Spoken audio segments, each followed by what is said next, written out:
All right, so we're going to talk about some news that came out today, and this is going to be pretty fun because this is essentially the announcement of a new Hulk title. For if you've been here long enough, then you guys probably know that my favorite Marvel superhero is the Hulk. So it would stand to reason that, of course, I'm going to talk about whatever new stuff is announced by him. And I'm actually excited by the people writing it, who are Nick Klein and Philip Kennedy Johnson. Philip Kennedy Johnson might sound familiar because I've kind of talked about his work on the Action Comics Mongol series that he did. That was like, I haven't gotten the third volume out. I haven't gotten that third volume yet. I still need to grab it. It is out. I do know that. I just need the time to go get it. So, Philip Kennedy Johnson also worked for Marvel in other stuff, other writing here and there. I think he's doing some... I can't remember what superhero titles he's doing, but he is known best for, right now, doing the Alien books at Marvel, which have been really good. I've really enjoyed his Alien series. It also shows that how versatile of a writer he can be between this and Alien and Superman, where he's more or less just showing you, like, yeah, I can do more than just horror and superhero stuff. Well, looks like he's putting both together because he, like I said, he is the new writer of the Incredible Hulk series. Donny Cates' run is over. It was very fast. It was like blink and you miss it, right? Like, it was just like, here it is. There it goes. Yeah, I'm waiting for the next trade of that to come out. Which,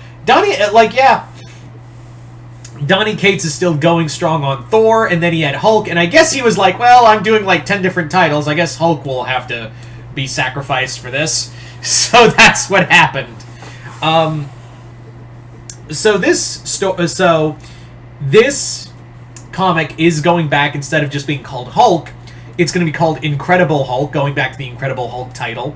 And this one is going to be more of superhero horror, like going back to Ali Wing's Immortal Hulk.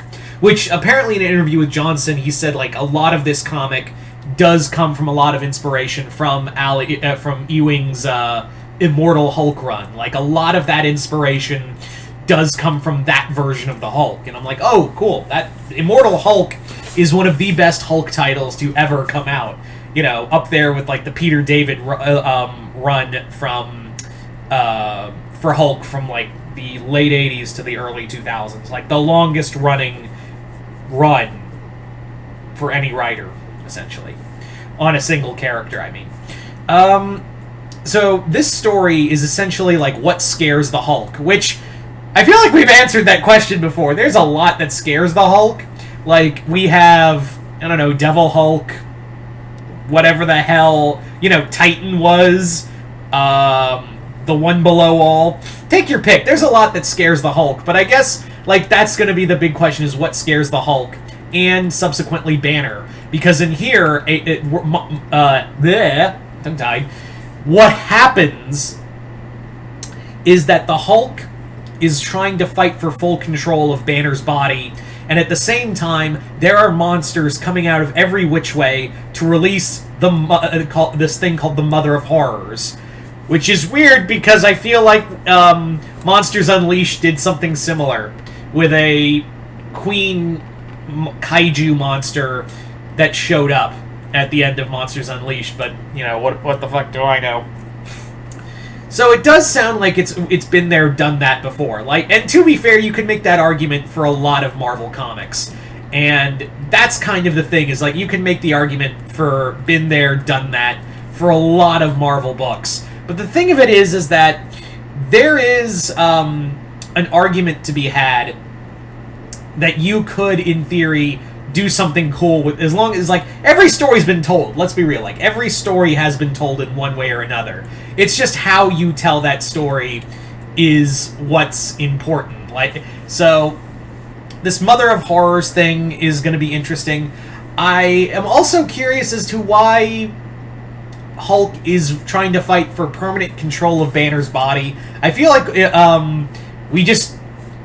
always feels like that's just Hulk in general. Like, that's every Hulk run, right? Where Hulk and Banner fight out for dominance, and then they realize, yeah, we can't survive without the other, and we're just gonna have to come to terms with who we are, and then it just goes right. That's every Hulk story. Like, that's every Hulk story arc. By the end of it, like, every time everyone has a story with the Hulk in it, like, the big thing is like, oh, Hulk and Banner are back at odds at each other, and now by the end of it, they realize they're one and the same, and they need each other. That's poetry. And we repeat the same thing. So I feel like that's where we're going with this again. So, yeah. At least with Donny Cates' run, like, at least that one, it was more like...